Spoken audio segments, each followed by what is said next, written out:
with Jimmy Van and Sean Ross Sapp. Fightful.com. Yeah.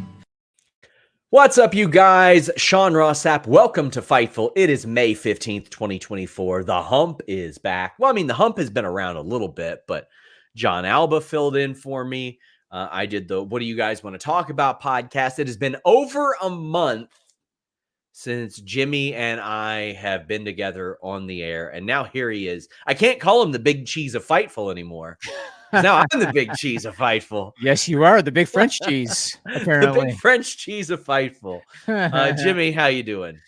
I'm doing good. It's good to see you. It's been a while since we've talked, and I will prepare you so you know that I'm going to be moving, and I'm going to be spending a few weeks in a rental because my new place isn't ready. I don't know what the internet's going to be like in the rental. Okay. So it might be a few weeks that I can't do this while I'm there. We'll see how it goes. But we'll see. It's good to see you though, bud. Because a month goes by quick, but we didn't get to talk that much. I was sick for a week. I told Sean all this shit that happened, like the Hunter scrum and you know, all this stuff. I was kind of on the shelf for 5 days. I had picked up a virus from my wife. So I didn't see any of that until like a couple of days later. Yeah. And I thought, well, isn't this fascinating? Fascinating that this stuff's going on. Yeah, I guess it was fascinating. I'm glad that people aren't talking about it much anymore. But we've handled it, talked about it and all that stuff. But I mean, like, what it does is it opens up a completely different like area of idiot. Like, I completely agree with questioning, doubting, throwing, question marks at media and stuff like that. You should do that. You absolutely should do that. But man, I got people out here saying that I sent myself and Mike Johnson cheese from Connecticut, fake shipping labels. Mike Johnson too. Can you imagine? Yeah. I'm not sure you're like, hey, Jimmy, I have a unique expense for the next pay run. Right. So like, to me, is it annoying? Yes. Because when that happened, I'd mentioned this to other people. I wasn't like mad or angry. I was like, ugh, I'm going to have to deal with this bullshit. These weirdos that needed ammunition and all that. But in a way, I'm kind of glad that it happened because it led to the little cheese situation, which, by the way, I gave to a teacher for Teacher Appreciation Week. We didn't keep it. I don't keep gifts. But to me, for people that are complaining about credibility, it really eliminates their credibility as a critical thinker if they're either pretending or actually believe that that's the lengths I would go to and that WWE would still credential us or do any work with us whatsoever because of that. Like, you know what I mean? Like, it just, there's no sensible way to really reckon all of that together. But don't you wish now that instead of tweeting about, send me nice cheese, if you had to say, hey, send me a Lamborghini? I wish. Have you ever seen Dogma? Have you ever seen Dogma before? No, not that I know of. You know who Jay and Silent Bob are, right? Yep. They're trying to hit on this girl, and they say, guys like us just don't fall out of the sky, And then out of nowhere, Chris Rock, who is an angel, falls out of the sky and hits the pavement. And Jay looks around and he goes, naked big titty bitches don't just fall out of the sky, I've seen that before. I've seen that clip. Yeah. That's how I felt. I was like, damn, I should have asked for something else. But guys, we are a super chat, humper chat driven show. Please leave a thumbs up on this video. Get your super chats in here at youtube.com/Fightful or humperchats.com. That's HUMPER chats.com. Also, FightfulSelect.com. We just had a whole bunch of news on the NXT tapings go up. Yesterday, we had a big update on AEW WBD, which we are going to talk about here. It is the best $5 in the business. If you are sick of Twitter or Facebook or anything like that, we have a members-only Discord that is unanimously wonderful. I have never enjoyed a social media platform more than the Fightful Select Discord, and I had somebody drop in my DMs and say, hey, I noticed you haven't tweeted as much this week because I'm hanging out in that Discord.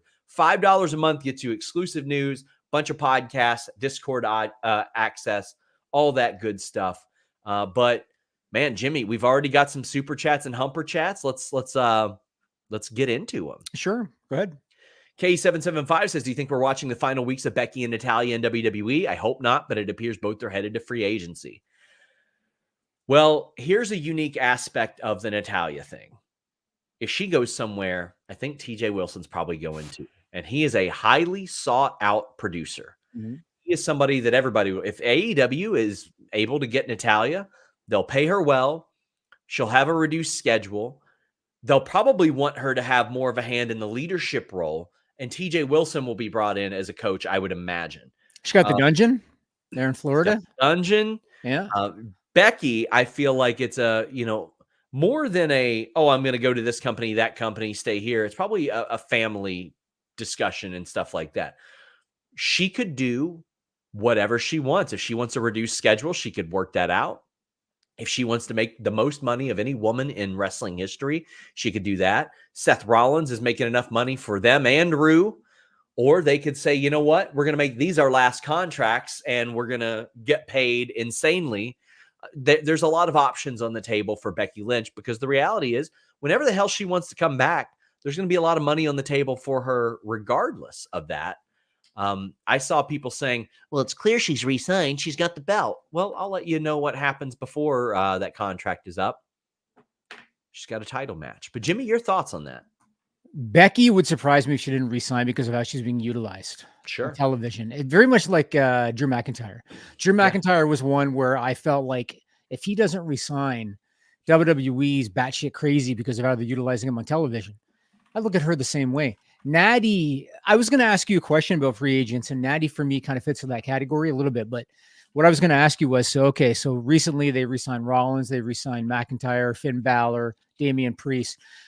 I think Becky is probably going to stay. My question for you was going to be, is there a pending WWE free agent that you think is most likely to test the waters? And for me, Natty could fit into that category. I know she's a lifer in WWE. But in terms of the way she's been utilized, she's used predominantly more, I think, in a backstage training type capacity.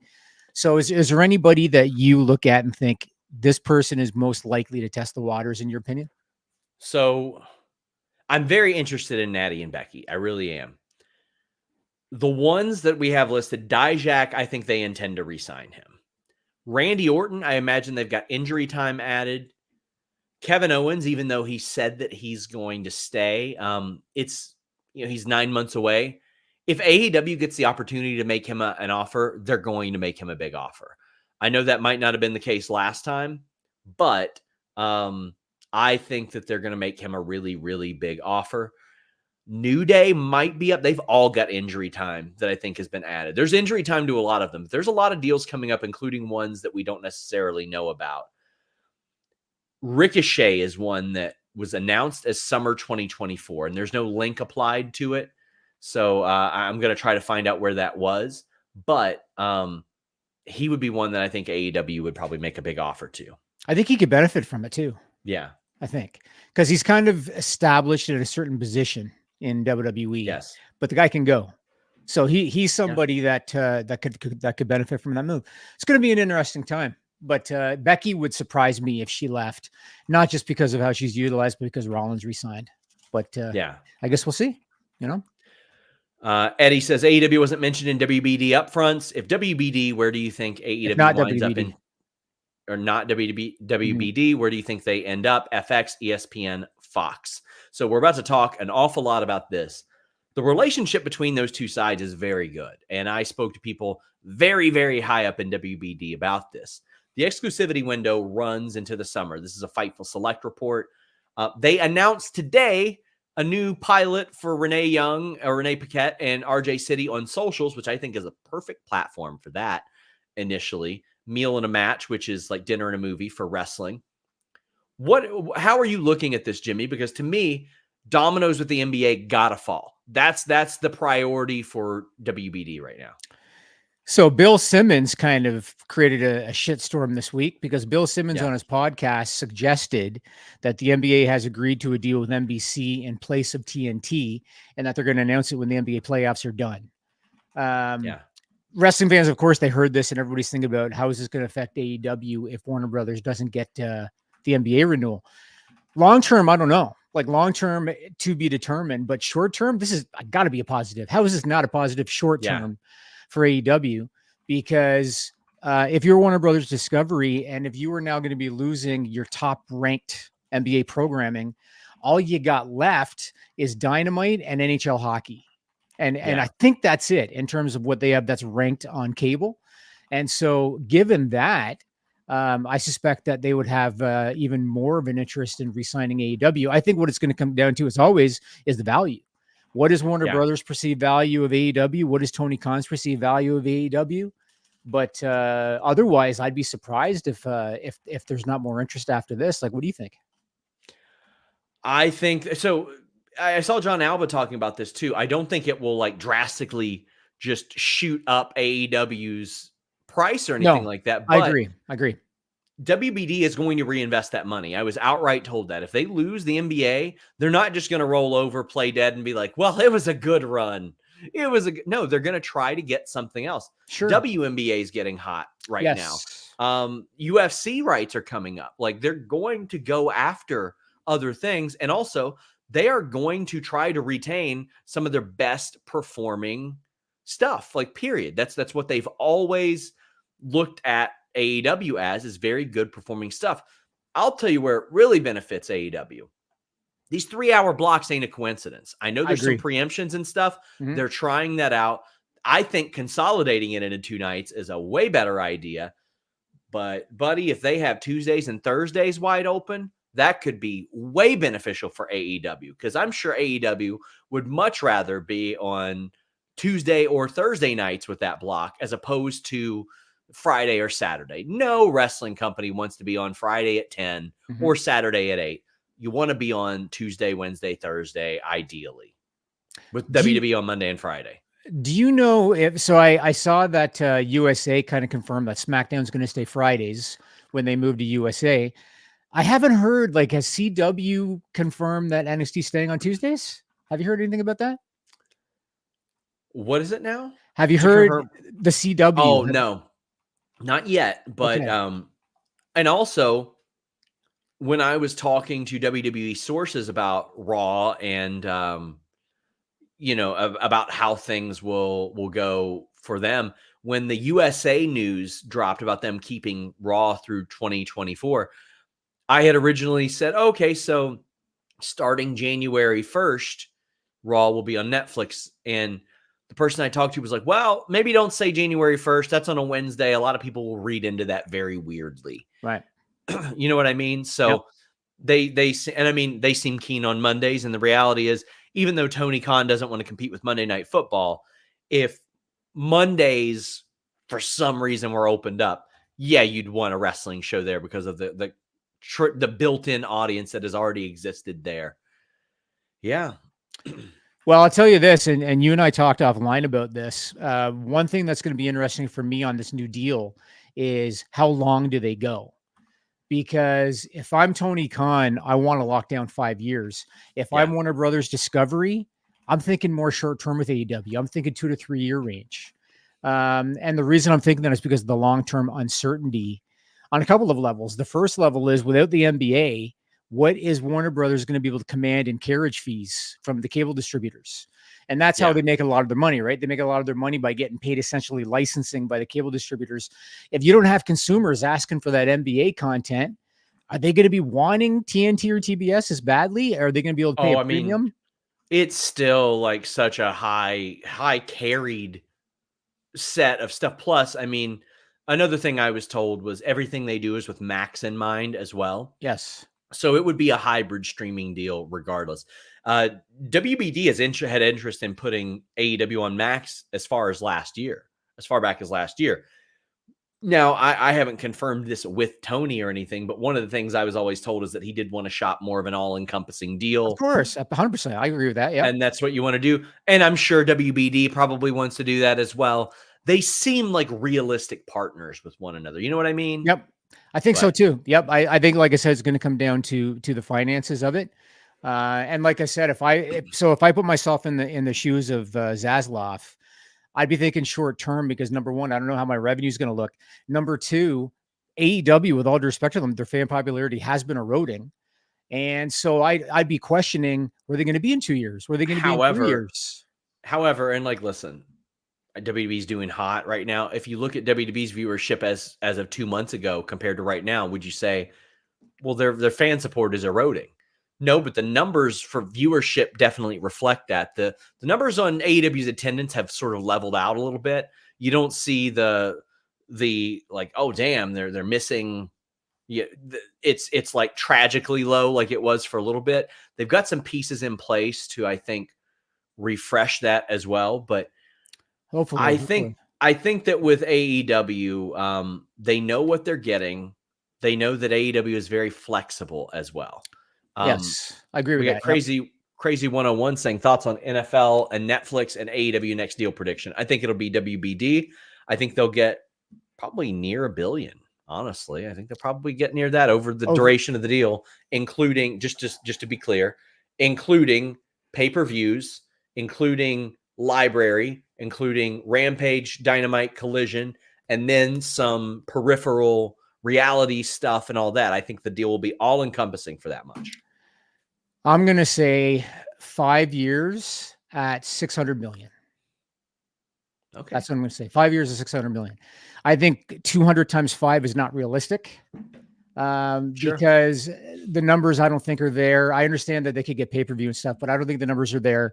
I also don't know what the ad rates are. I wish that we could find out that information. I don't think it's something Warner Brothers would ever want to, because we've never heard it about USA either, right? For WWE. Well, but do you have info on that, on ad rates? Let me see. I would love to know that. That'd be interesting. I know what it was 3 years ago. It was $20,000 for a 30-second one-off spot in 2021. Okay, but were they selling? That I don't know. Here's what I can tell you about that.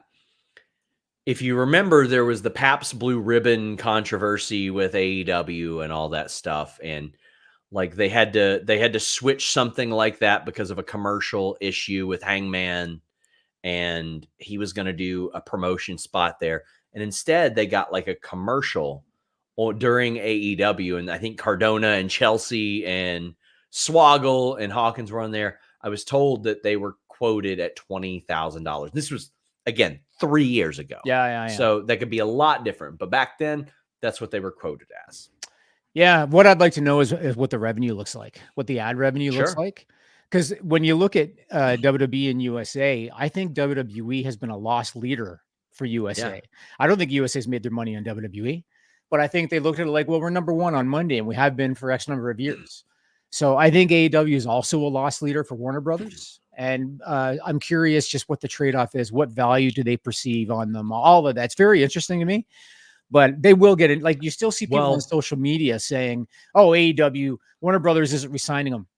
They're going to get an increase. Like, I'm sorry, people out there that hate AEW and you want them to fail, they're going to get an increase. It's going to be how much? I'll tell you a little something about value and extending deals. We just extended Nord through the end of 2024, and you guys can too. NordVPN.com/Fightful. Exclusive deals, save big, get 4 months extra. It'd be great if you order this AEW pay-per-view, spend a lot less. That's what NordVPN.com/Fightful has for you. You can pay the prices they're paying overseas. Maybe you want that big Conor McGregor fight in a month and a half, assuming he makes it to the cage. NordVPN allows you to change your virtual location with just one click and get those prices overseas. But it's not just that. Shield your data from snoops and criminals. You protect yourself on public Wi-Fi, and it's available on all your devices. Desktop, laptop, PC, router, all that good stuff with NordVPN.com/Fightful. They also have a file encryption tool. It is a fantastic investment for the fastest VPN in the world. And there's the 30-day money-back guarantee. So if for some reason you don't like saving all this money, you can get your money back. Now, you might say, I don't know a thing about VPNs. How am I going to use it? Well, luckily for you, they make it very easy. They'll explain everything. They even have like sort of a headquarters hub when you get that app on your PC that will show you how to do it. But if you still need help, they've got 24/7 tech support. So they will walk you through literally any of this. Try it risk-free. NordVPN.com/Fightful. As far as the NFL Netflix thing, I talked about this on my Common Bengals W show. Check that out on YouTube and Twitter. It's NFL wanting to expand its footprint. That's all it is. It's sub-licensing and stuff like that. They want to make more money. The players want to make more money. The owners want to make more money. And everybody wants a piece of the NFL pie right now. I wish we could license a damn game for Fightful Select at this point. Yeah, that and anything related to Netflix like that's good for WWE. You know, and same thing with, I talk sometimes about how I think that streaming is going to be the new cable. And Comcast just announced in the US that they're going to be doing a new bundle. It's going to be Netflix, Peacock, and Apple TV Plus all together at a, quote, vastly reduced price. Yeah. And that is good for WWE. I really think that going to Netflix could be a real positive for them in terms of their viewership. I thought Amazon would have been a bad move. Netflix is the industry leader. Everybody I know, I think, has Netflix, Sean. Yeah. And so I think there's potential that they might actually see an increase in viewership when they go to Netflix. And when I hear about things like this Comcast bundle and the NFL going to Netflix, all of that is potentially really good for WWE. So next year is going to be interesting. Ricky Stark's contract update. Glad the duo is back. Ricky has not told anybody about his contract. Believe me, I've tried. Jamie Hayter update. Hard to believe Double or Nothing will mark 1 year since we last saw her. Makes me worried she won't be back for All In again. When she first got hurt, they just put a big TBD on it, and they had no clue. They had no idea when that was going to be up or when she was going to be back. And that's unfortunate, but I haven't heard any movement on that. Pay-per-views included on Max like Peacock or an extra charge? I would imagine included. So one of the conversations that I had with WBD, and I'll post another update about all this stuff. WBD recognizes that if they add pay-per-views to Max, it is a completely different audience than they would usually get for HBO Max. 100%. There are wrestling fans that have no interest in that. And they want those people to discover shows like Peacemaker with John Cena and Euphoria, which is a hot show. They understand the domino effect there. Is Euphoria still a thing? Is that's still a show? Yeah. Oh my God. If they ever do the next goddamn season of it. Yeah. Your thoughts on U.S. government banning non-competes? Jimmy, I'm sure you've spoken about this already, but. I did. I talked to Mr. Elba about it. So in terms of pro wrestling, it's not going to really change anything. Yeah. They're looking more at, I wish I had my notes when I talked to Elba because now I'm spitballing, but they're looking more at other industries. With pro wrestling, I don't think it's going to make a difference. I actually talked to an employment lawyer, and I haven't talked to you off air about this. I talked to an employment lawyer who's done a lot of pro wrestling stuff, and I'm not going to go in depth on the air in terms of how he's done pro wrestling stuff. But I hit him up and he kind of confirmed it's not going to really change too much when it comes to pro wrestling. Yeah. But it's going to be interesting in just in general terms, what happens with the workforce in the US, what happens with the landscape there. But yeah, pro wrestling, you're not going to see major change. Yeah. And I mean, I know there's a lot of people that are doom and gloom about the non-competes at WWE. There's a lot of almost every wrestler that I like is happy about them because they get 3 months to sit at home, work out, get in great shape, and prepare. Exactly right. Any update on Danhausen? Seems like he's on the list that Tony has given up on. Glad he's doing great work in GCW and the Indies. Well, I mean, he's taking those indie dates because he wants to work. He wants to get out there and do stuff. I saw him last weekend. He looked like he was in a great mood. I don't know why they don't use him in some capacity. I wish I had an answer. It's just one of those question marks. Why aren't they using Ricky Starks? Why aren't they using Danhausen? Why weren't they using Ethan Page before they left? Inflated roster for one thing, and perhaps they need to streamline that a little bit more. But you are starting to see that roster come a little bit more down to earth in that regard. It's a shame that those three specifically have been affected by it. I saw Starks just did a podcast interview talking about that, how he wishes that he was on television. Yeah, I agree with you. It's bloated roster. We've been talking about this for years with AEW, and they don't have the television time to devote to everybody. Danhausen is one of those guys, surprises me just because of the merchandising with Danhausen. Yeah. So it surprises me. Obviously, he's not going to be your world champion, but the merchandising possibilities with him, that makes that one kind of surprising. But yeah, there's not enough airtime for everybody, and that's kind of the reality, the unfortunate reality. Yana says, hi, Sean. A couple months ago, Anthem appointed a new president, Andy Shun. Would you be able to look into what his plans are for the network? Hope they can expand the TNA New Japan stake. I hope so. I do hope that they can expand. They really need to be carried on more network. It's very difficult to the point to where I was just like, get the TNA YouTube thing. And then that was unreliable too. Like starting it on time to watch that show. They really need to expand. If TNA was on, like if they were on a channel that was, that was carried more places, but we're still doing marginally more numbers. I mean, at least you could find them then. You know what I mean? I've always said this. I don't know how Access makes money because the only thing I ever see commercials for on Access is for concerts on their own channel. So I don't think Sammy Hagar's paying the bills there for his shit from Cabo Wabo or whatever it is. It's a vehicle for Impact. That's basically what it is. Yeah. Chris says, do you think Mercedes should turn heel in AEW? Yes. I think that she probably wishes she was a heel too. She kind of already acts like a heel. Kind of always did. Yeah. So Jose Polanco says, what's the deal with WWE position backing Vince's claim? Seems like it should be a bigger deal in the news. It was a foregone conclusion is what it was. And it's more them, trying to position themselves to either be in a better place for a settlement or wherever the lawsuit goes, as opposed to saying, yes, we back Vince McMahon. Jimmy, your thoughts on it? So the one that interested me was Johnny Ace. That's the one that I thought was pretty fascinating. And if you go back to February 1st, Johnny Ace's lawyer, a guy by the name of Edward Brennan, he released a statement to Vice News. And that statement said that, and I'm reading based on what he said in the statement. He said that Johnny Ace, John Laurinaitis, I call him Johnny Ace. He said he's a victim in this case, not a predator, and the truth will come out. And he said Vince McMahon had exerted control over both Janelle Grant and John Laurinaitis. So that's what he said on February 1st. Yeah. Fast forward 3 months to May 2nd, and John Laurinaitis does the old flipperoonie. He filed a motion fully joining in and adopting Vince McMahon's motion. He corroborates Vince in publicly declaring that Ms. Grant's allegations are completely unfounded, and he'll fight these false allegations together with Vince McMahon.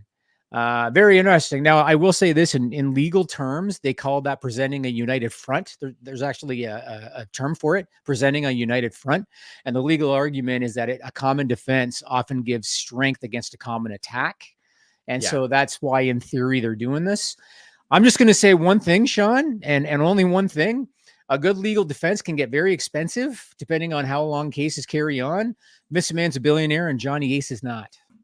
That's all I'm going to say about that situation. But when I heard about it, it didn't surprise me at all. What were your thoughts when you heard that John Laurinaitis did the old flipperoonie? He's always a weasel, forever a weasel. And it's so funny because that's not actually nothing about this is funny. But when this all started and Fightful was getting a lot of the reactions from talent and executives and people, they said Johnny's going to be the fall guy for Vince. And Vince is going to hope that the original stuff in 2022 goes away if they get rid of Johnny. And that's exactly what they tried to do. That is exactly what they tried to make happen. And then he had to retire, force his way back in. Listen, Johnny Ace is forever Vince McMahon's bitch. That's what he is. He's been Vince McMahon's bitch for a very, very long time. He continues to be Vince McMahon's bitch because that's the person that he believes has his golden parachute that can protect him, that can save him. Because WWE sure as shit ain't going to do it now. WWE sure, like they're washed their hands of him, all that.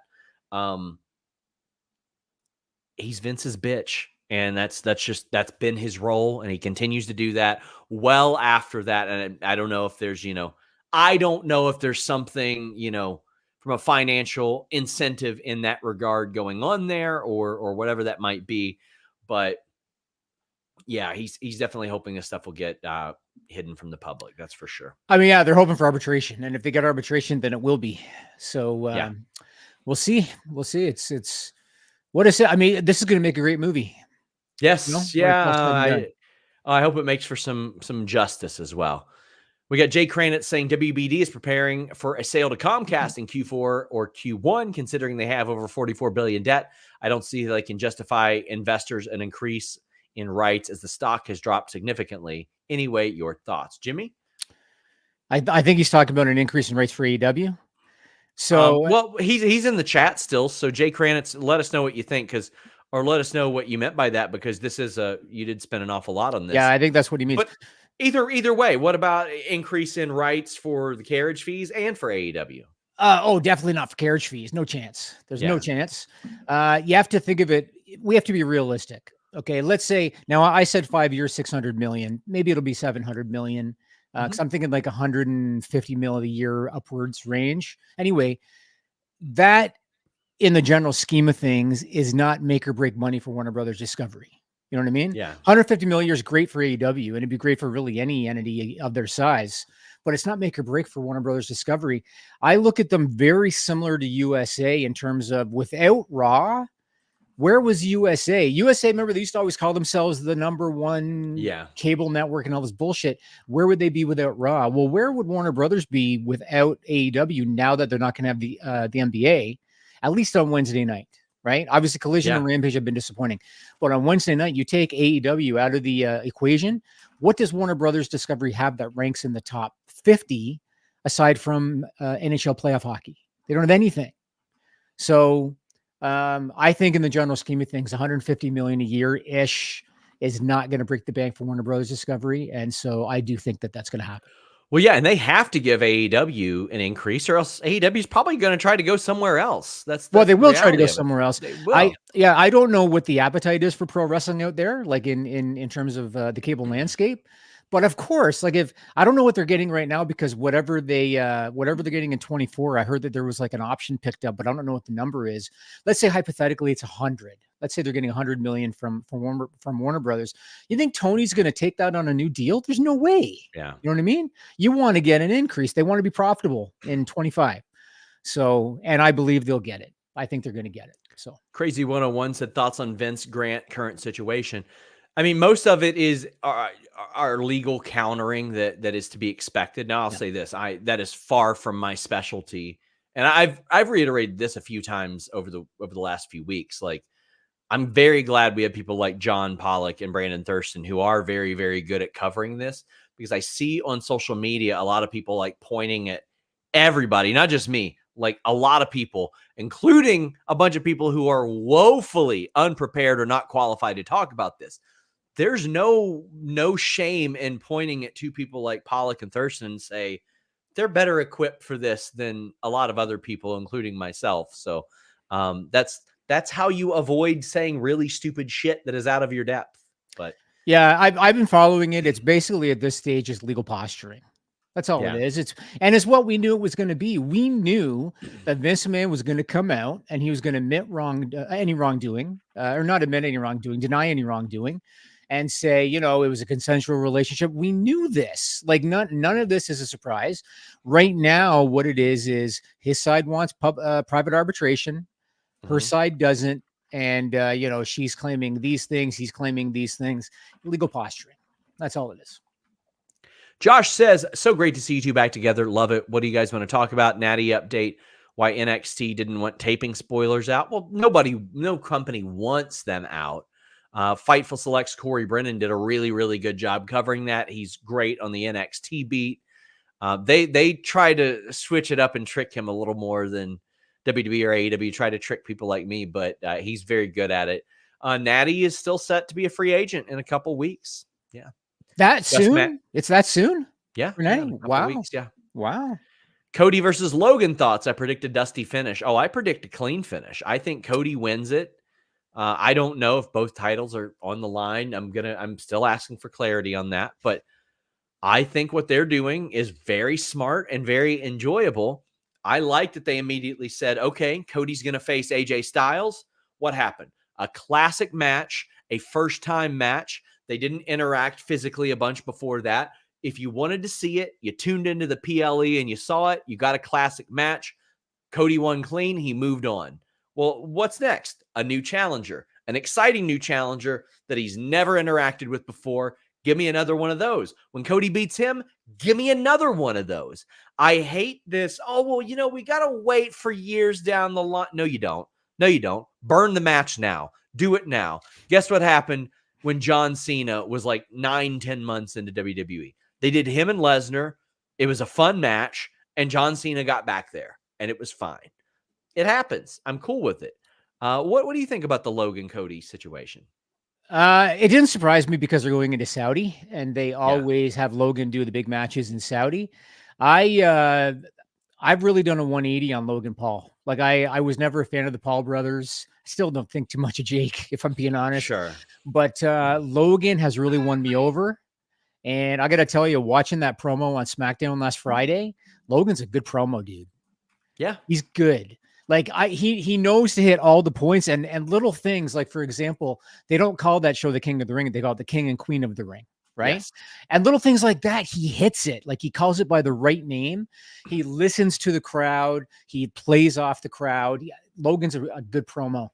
And I'll tell you a big thing. Sorry to interrupt. I'll Yep. tell you a big thing that made me turn the corner on him. He does this podcast with his brother, right? Mhm. It was after he got a stunner from, I think, Kevin Owens or something at WrestleMania, and he completely kayfabed everybody on the show about it. He's like, yep. They're like, what did you think when they told you that was happening? He goes, they didn't tell me it was happening. And he said it with a complete straight face while everybody else giggled. And he looked at them like they were stupid. I loved that. I loved it. Thought that was really, really good. Yeah, he's won me over. Like, he really has respect. And you can tell that the guys feel the same way. Like, a Randy Orton feels the same way. They respect him because he respects the business. He is a good guy to be cutting promos with Cody. He's a good guy to draw heat from because he's a natural heat magnet. The only thing I will say about Cody Rhodes, because I agree with you that he's kind of like the old school champion. Yeah, you have your challenger, you beat him. You go into the next challenger, you beat him. So I agree with you on that. The only thing I will say about Cody is I feel like he's directionless in terms of a program. But I don't know if there's anything they could have done, right? Because you had Backlash right after Mania, and you have King and Queen of the Ring right after Backlash. So what could you have done unless it was a rematch with AJ Styles? Otherwise, what could you have done? But I'd like to see him in a program, maybe after Logan. He works a program, either it be with Logan in a rematch or with somebody else. But otherwise, yeah, he's an old school champion. Take on the challenger, beat the challenger, go on to the next challenger. Mr. Acosta says WWE is going to get a lot of promo for the NFL Christmas game. Yes, they are, because a few days later, that starts on Netflix. Right. I'll tell you what's going to get a lot of promo for our Dickmas special. Hello. Do you have a limp penis? A difficulty getting it erect? Boy, do I have a product for you. BlueChew.com and the code FIGHTFUL will help fix that.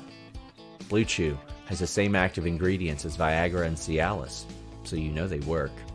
But they work a lot faster because it's a chewable. It's also much more affordable. Use that promo code FIGHTFUL. Get your first shipment free. Just pay $5 shipping. One of the best parts, it's discreet. No awkward in-person doctor's visits.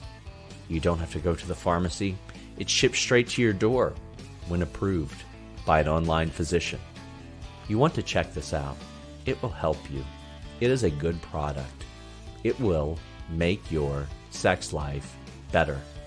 BlueChew.com and the code FIGHTFUL. Check it out, BlueChew.com and the code FIGHTFUL. Get your super chats, get your humper chats in. A reminder, the List Goes On is back. Whenever myself or Jimmy are gone, we don't do List Goes On, but by God, we're both here. So FightfulSelect.com. What's your favorite old school wrestling trope? Ooh. That's interesting. What's yours, Jimmy? Do you have one? I don't know. Can you think of one? I think hulking up. Not necessarily Hulk Hogan, but like the fact that you can get your ass whipped and charge up from it is kind of funny and stupid. Oh, I got a good one. All Samoans have a hard head. There you go. I remember one time. Fijians. Yeah. Big Boss Man. He was then Ray Traylor or whatever he was. I was watching WCW Saturday Night and he headbutted Ming, and then Ming looked at him, and then Boss Man sold it. I love it. Loved it. Odds Ricky Starks leaves AEW for WWE. I'm going to say 50-50 at this point. I've got no insight on his contract. What are your King and Queen of the Ring predictions? I got Liv, Sammy, Gunther, Jade for King and Queen of the Ring. And Logan versus Cody. Is it for both titles? I don't know about that.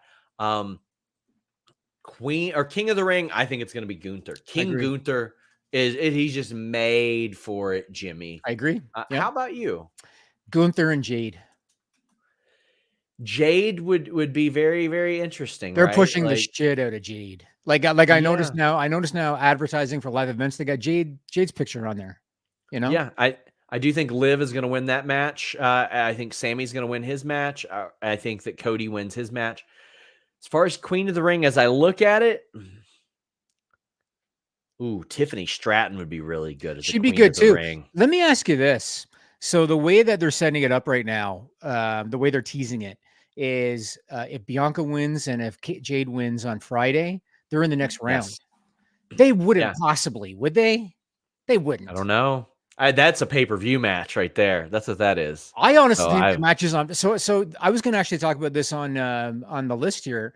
Is they've built up Jade so well that when I was tuning in to SmackDown on Friday and I saw Jade Cargill against Piper Niven, to me that was an interesting match because you haven't seen Jade against anybody that can kind of match her in terms of physicality. I found that interesting. And then when they were like, oh, by the way, next week, Jade Nia Jax, dude. Jade Nia Jax. That's PLE caliber right there. So what I like is that they're not punting. WWE is like, we got these billion-dollar deals. Let's give them big matches. And if that results in 5 or 6 match PLEs, I'm okay with that. Because what does that do? It gives you 15 to 20 minutes on your PLE matches, makes all of them seem more important, and you're getting Raw and SmackDown with more important matches. That's something that I wish AEW would do. Give us 8 match pay-per-views, and then the 3 or 4 other matches that you were going to put on those, put them on the Collision the night before and say, we got a pay-per-view worthy Collision for you too. You got to do that. You got to do that. I don't think it all needs to be crammed into 12, 13, 14 match shows, or in WWE's case, 8 or 9 match shows. I like 5 or 6 match PLEs at this point. Do you think they keep Jade and Nia to like 2 minutes, or do you think that Nia is going to actually be the ring general in there? I think it'll be a very short match. I think that Jade will sell a lot. I think it'll get 5 or 6, and Jade will sell a lot. Okay. I noticed that Backlash. She was in with the Kabuki Warriors, right? I noticed that she got lost a few times. Did you notice a few times she was in the ring and just kind of standing there looking at Kyrie like she was getting lost a little bit? Yeah. So, because she's still pretty green. So I was curious if Nia's got it in her to be the ring general. I think so. I think so. Especially for the kind of match they'll have. One legit possible talent to jump from WWE and AEW, vice versa, in 2024. Dustin Rhodes to WWE in the fall. I think he'd make a great producer there and have a little story to tell. And I think maybe Ricochet is a person that AEW would be like, let's go after him. Him versus Will Ospreay again. I agree with you. Ricochet is the one guy, unless maybe he wants to stick around because of Samantha. I don't know. But he's the one guy that fits the AEW style perfectly. He is the one guy. So I agree with you. Thoughts on Dana saying PLEs will move to Sunday? No, he said that they're going to have weekends where it's Power Slap Friday, UFC Saturday, PLEs Sunday. Nobody in WWE wants PLEs on Sunday that I talk to. And none of them want to have anything to do with Power Slap. Is that still a thing? Unfortunately, it's still a thing. Where's it air? Where is it? Imagine the amount of money that has to lose right now. How the hell should I know? I don't cover Power Slap. I know it's deal. It's the worst idea ever. It's a lawsuit waiting to happen. Someone's going to die. It's a lawsuit waiting to happen. I had an NXT star message me and say, Power Slap is the stupidest fucking thing I've ever seen. It is. I'm surprised there's never been a worked Power Slap match yet with WWE or AEW people. I was halfway expecting it with the crossover there. Or maybe somebody's got a slap as their finish all of a sudden, knocking guys out. Yeah. But, Rick Rude used to do that, Sean. Yeah, I do. Legitimate. Anakin says, how do you feel about Jade's booking in WWE? Weird to have her as a babyface when she's a natural heel. Right now, she's working well as a babyface. She's great. She's learning a lot from Bianca as well, which I think is very, very good. Right now, she exudes that star power. Now, one day, maybe Bianca outshines her or vice versa, because we haven't really seen Bianca as a heel since her NXT days. So I think right now, babyface is the right move for her, Jimmy. I agree. I also think that her and Bianca have great chemistry, and they have like a natural chemistry. You can tell that they're enjoying their time together. Yeah. And whoever said she's a natural heel, you might be right, but right now she's working as a babyface. And I saw the live event; she had her daughter in the ring with her. So I think she's doing very well as a babyface, and they're pushing the hell out of her, and she looks amazing. You know what I mean? She looks like a superstar. But again, when I see promotion for shows and there's Jade Cargill, they have big plans for her. There's no question. Guys, get your super chats and humper chats in. Also, please leave a thumbs up. We would greatly appreciate that, guys. De La Common says, another wrinkle into all this is the rumored WBD being a player in picking up whatever pieces are left from the Paramount ownership chaos. Yeah, a lot of dominoes to fall there. The NBA is going to be a domino that falls there as well. Jeff says, really want to Ricochet in AEW. Also, Samantha Irvin, Justin Roberts trade in a second. I'd pay for that trade. No, you wouldn't. No, you wouldn't. Because Justin does okay too. So yeah, Justin's I don't think very, very good. Justin is incredible at what he does. Not that we would be biased or anything. Hold on, wait a second. Did he do this one? Is this the one he did? It's the list. Yeah, that one.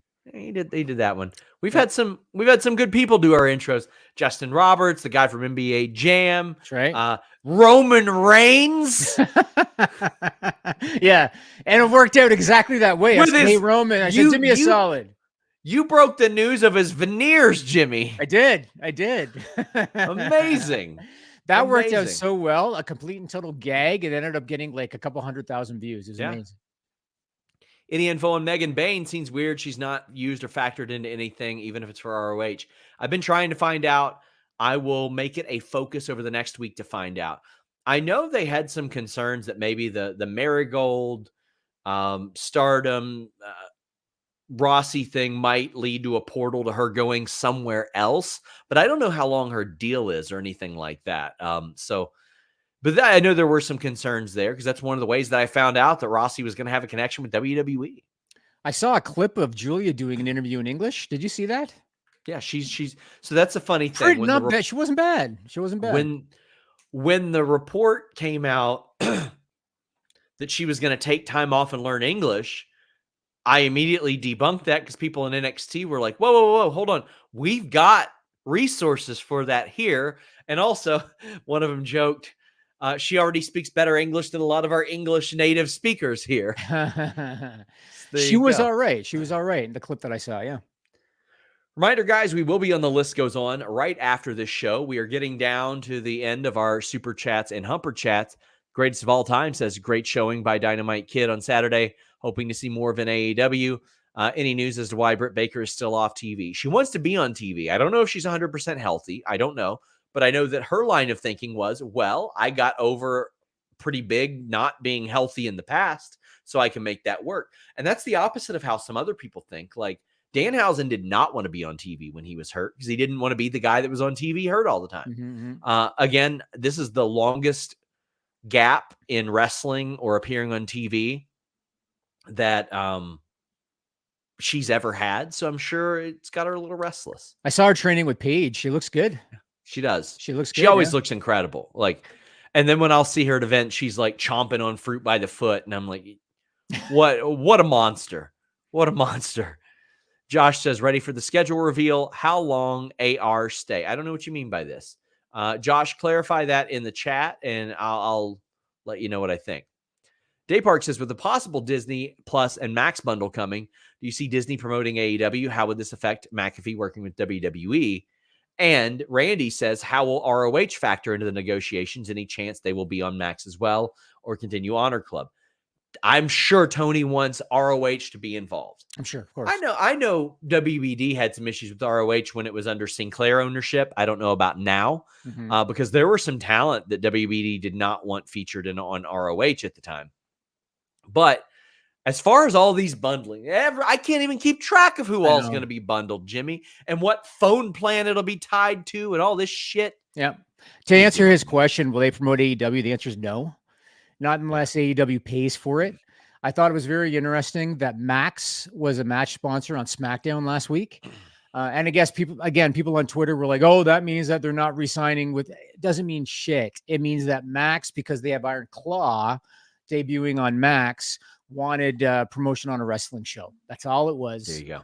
But no, Disney's not promoting AEW just because of a bundle that a cable distributor is doing. No. Josh Mansfield says, ready for the schedule reveal. He meant Anthony Richardson? No. Oh, no? Aaron Rodgers. Okay. How long will he stay healthy? Based on some of the stuff I've heard him say, I don't know if I want to make a prediction because he doesn't seem like an expert on an awful lot of the things that he's speaking on, and neither am I. But week 1, 2, and 3 are going to be very, very telling for Aaron Rodgers and whether or not he still got it from a physical aspect. It was just so ridiculous when he was implying at all that he was going to return last year from an Achilles injury that. It was so ridiculous. So how do you feel now about being a relatively new Toronto Maple Leafs fan? Well, let's see. I've been a Toronto Maple Leafs fan for 3 years. And if one thing, they are consistent, Jimmy.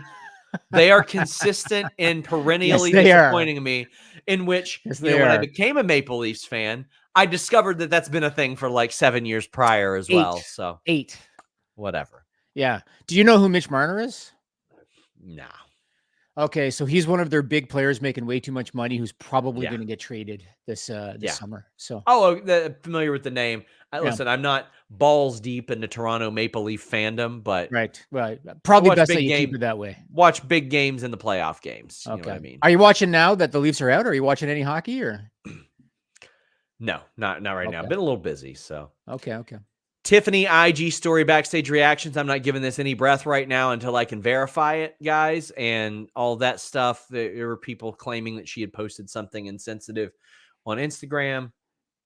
I got to see actual recording of it from more than one account. Like can't really just jump into that. Nicholas says, it seems like WWE won't be running the Sphere during Mania week, but do you think WWE will run the Sphere within a 1 year span or a little over? I got a story coming on the Sphere in about a week or so. I'm going to wrap up some things with it.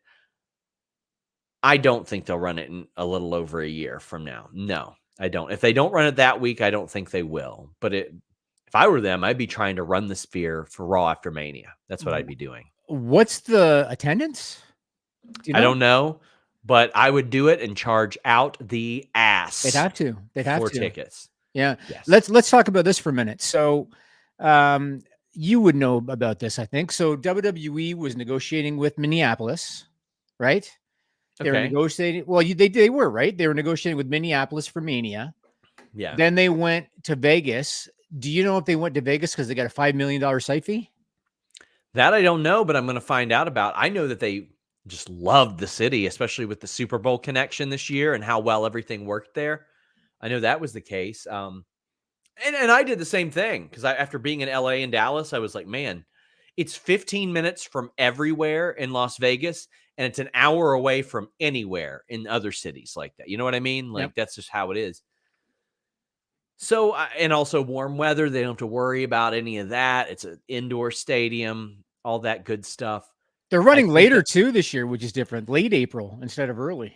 They can command higher ticket prices as well.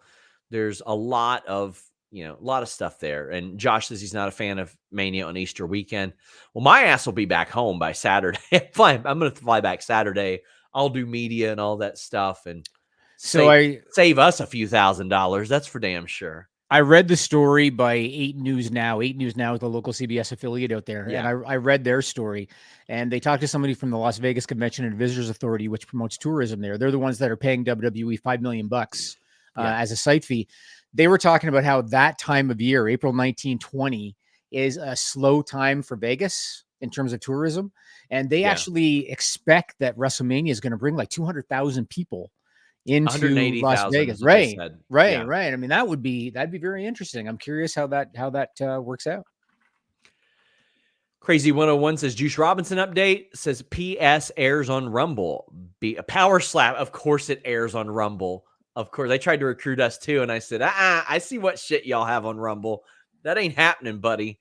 Juice Robinson update. I haven't heard an update about him physically. I know he's contributed some ideas, some feedback, stuff like that. But yeah, I mean, the sooner the better on him. I'll ask him. I'll hit him up and I'll be like, hey, when you coming back? Because sometimes he'll just blurt shit like that out. And he's just like, hell yeah, man. We're over on The List Goes On. I'm back tonight on the AEW Dynamite post show. FightfulSelect.com. Please go and subscribe, guys. It would mean so much. Even if you don't want to plop down $5, we have a free tier there. And there are several stories a week that I post there. And you'll get all the headlines for our paid stories as well. Check it out. Jimmy, anything else? Yeah, one more thing I wanted to ask you. What do you think about Gable Steveson getting released? Wasn't improving. And if you're going to let Gulak go, and listen, I got my issues with how Triple H handled that, obviously. Pretty tough to keep Gable Steveson there as well, right? Like, with that history. He just didn't feel engaged, did he? Like, whenever you would see him on television, he didn't feel engaged. His brother's all about it. Right, so. Right. It's too bad. All the physical gifts in the world, but just no showmanship out of him. He just didn't seem engaged at all. It is what it is. So it's funny, Jimmy, when you look back, and I mean, Fightful was founded on MMA crossover, right? That's right. The people that everybody says, oh, they would be big wrestling stars, Rampage Jackson, King Mo, Tito Ortiz. None of them got it to where a guy like Matt Riddle, who zero people would have ever thought would have been that. Nobody looked at Shayna Baszler and said, she's got to be a pro wrestler. I agree. Yep. Man. It's very interesting. Sherry Kondo is one of my favorite performers in the world. I'd take one of her over Rampage, Tito, and King Mo. You just never know who's going to get it and make that transition. But guys, it's very interesting. We're heading over to FightfulSelect.com. Till next time, we're out.